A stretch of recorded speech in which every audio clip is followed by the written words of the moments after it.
Hi అండి. ఈరోజు గుత్తి వంకాయ కర్రీ ఎలా చేయాలో చూద్దాం. రోటీ, చపాతీ ఎందులోకైనా చాలా టేస్టీగా ఉంటుందండి.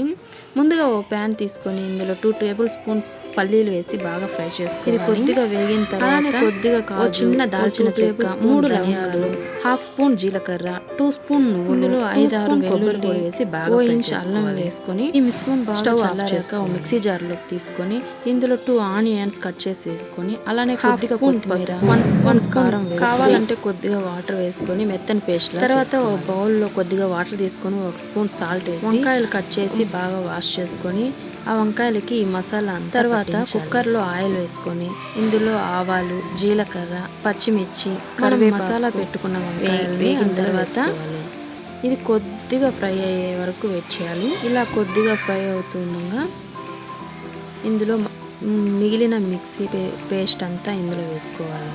కొద్దిగా వాటర్ వేసుకొని 2 విజిల్స్ వచ్చేదాకా వెయిట్ చేసి ఆఫ్ చేసుకోవాలి. ఇప్పుడు చూడండి వంకాయలు ఎంత మెత్తగా మెదిగిపోయాయో. ఇంతే.